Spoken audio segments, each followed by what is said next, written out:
It's very interesting that I think because they know that people aren't that interested, so that's why you have this heavy-handed war propaganda, the blue and yellow. You can't go online for any reason and not see blue and yellow be exhorted to give money to Ukraine. If you pay taxes here, you've given money to Ukraine. Let's face it. Um, the propaganda, it's to keep people in line, to try to keep people in line. So they, as I said before, they may keep people in line with this particular narrative, but that does not mean that Biden and the Democrats are going to be helped politically. But the other thing is the collapse of, or should I just say the exposure of some elements that were considered left. It's a tricky word in this country that's so far to the right, where, ordinary Democrats, can call themselves leftists, which is pretty funny. But so we see things like, for example, a few days ago, they held the Boston Marathon, and the Boston Marathon banned Russian athletes and Belarusian athletes, which is against the law. You can't discriminate on the basis of national origin. So they violated their city law, their state law, federal law, but nobody said anything. And that is a direct result of this constant, unceasing anti-Russian propaganda. So you can get buy-in for something like that, but you can't get buy-in if people can't put gas in their tank, or they're going to pay more for food. And you also pointed out that Biden was the point person. The 2014 coup, the Ukraine's president, his name was Viktor Yanukovych, was elected. The United States sided with the Ukrainian right wing in overthrowing an elected president, and Biden was the point person. And yes, his dumb son was on the board of this Burisma Holdings, and yes, he got paid some people say $80,000 a month to just have the last name Biden. 2020, it's now almost 2 years ago, right? During the election, finally, because he's, loser son left his laptop at a repair place, never picked it up. And it was revealed through emails that the only, of course, and why else would you want his son on your board, to get contact with the vice president, and that Biden, his son, may have played a role in helping certain Ukrainians get meetings with the then vice president. But the media worked with the Biden campaign to censor that information.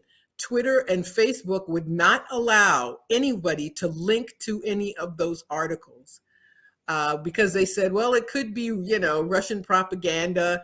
Meanwhile, Hunter Biden never said that's not my laptop or those aren't my emails. He never said anything like that, which of course meant that it was his and that the emails are genuine and authentic. But that also goes to show you how closely these social media platforms, corporate media, are with the state. They do what the state tells them. If you read the New York Times or Washington Post or watch CNN or MSNBC or listen to NPR, basically all you're seeing are State Department statements. That's all. They're spokespeople for the state. And this should not be new to anybody, but the degree of censorship about anything related to Russia. So you can't watch RT anymore. You have to go on certain websites or get a VPN, all kinds of craziness, because they have decided that it's dangerous to let people think for themselves, to get information and decide for themselves, because they're desperate. These are all acts of desperation to keep people in line, to keep people on board with the narrative, to prevent any sort of an anti-war movement. And it's sad to me that they have succeeded. People have been told, if you want to help Ukrainians, the only way to help them is to have more war. No, the way to help Ukrainians is for the U.S., which controls Ukraine. Ukraine is a puppet state of our government. And if the US wanted this war to end, it would be over. But they are hoping that they can still get what they want. And they have these, I call it fantasy foreign policy, this old neocon dream of breaking up Russia and taking its resources. It's not going to happen. But Biden is one of these people who thinks that it will. And so we see this effort that's not only futile, but dangerous, which is harmful to millions of people. And it's all being perpetrated by the US. Yeah. And we had the Atlantic Council through one of their fellows in Foreign Policy magazine this year write that the United States and the Atlantic Council, being NATO's think tank, literally write that the US should be waging war simultaneously against Russia and China. And in the suggestions for how to wage that war, how to build up toward that war, it says that the US military budget needs to be increased, and that the US's nuclear armament, the nuclear arms that it possesses, need to be updated and increased. So you have a strategist, a so-called fellow, someone who works in this think tank, telling us that the United States should be waging a twofold war with Russia and China simultaneously in order to maintain hegemony. And I think that this Russia-Ukraine conflict is showing that the United States is not the empire that it once was, let's say 7 decades ago, when it was able to establish the Bretton Woods system and make the US dollar the reserve currency, and to spread its military tentacles all across the world to maintain political and economic supremacy over Europe's former colonies. We can see that US power in so many areas is declining, that there actually is this market decline, which is palpable, and it's showing up in the most, I think, obvious way in the Russia-Ukraine conflict, in that the sanctions, as you said earlier, are not working the way that I think the US had hoped they would work in terms of bankrupting Russia's economy. There's a severe underestimation, I think, in the halls of Washington, the Pentagon, etc., of Russia's capacity to essentially maneuver around sanctions by asserting economic sovereignty and working with its partners all over the world, China being the number one, but in Africa, in Latin America, Russia has pretty robust relationships that, as you also said earlier, are not they're not being broken by the US pressure, right? What happened when the United States and the Biden administration tried to convince Venezuela to end its partnership with Russia right around the beginning, at the first few weeks of the Russia's military operation? It failed. It just failed because the United States wouldn't end the sanctions entirely. It wouldn't really offer anything to Venezuela.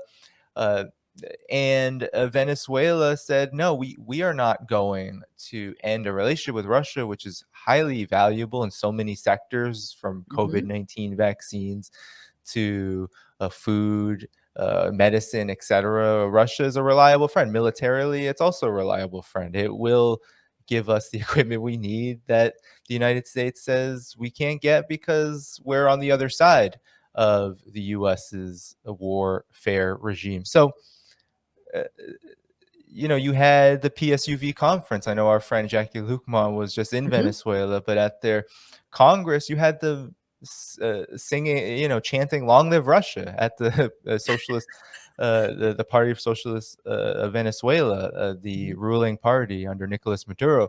They were chanting "Long Live Russia" because many people in the global South view Russia as a friend versus the United States, which is viewed as an adversary. In Baghdad, you have banners of Vladimir Putin's face saying, yeah, we're with you on this. And that's because NATO and the US's imperialist system that's behind it is universally hated in countries, surprise, surprise, that NATO ends up targeting for regime change. I don't think that should be a surprise to anyone.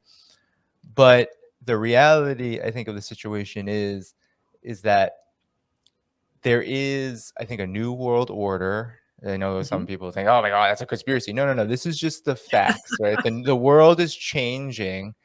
There is a multipolar, some people call it pluripolar. There is a new world emerging that is not led by the United States. The United States is shooting itself in the foot, is doing only what it knows how to do, which is to try to extract maximum profit for monopoly capital and finance capital while waging endless war to get to make that happen. China and Russia do not do that. They don't have to do that. Their economies are not necessarily organized to do that. They are organized to try to meet the needs of their countries, of their people, and then to help countries that have similar experiences to them, poverty, underdevelopment, relationship to imperialism, which is very antagonistic, especially in the ways in which political, economic, and military isolation has happened. That these two countries are leading the broader global south out of this dependency from the United States and the West. And that's only going to be accelerated. There's no outcome in this war that could change that.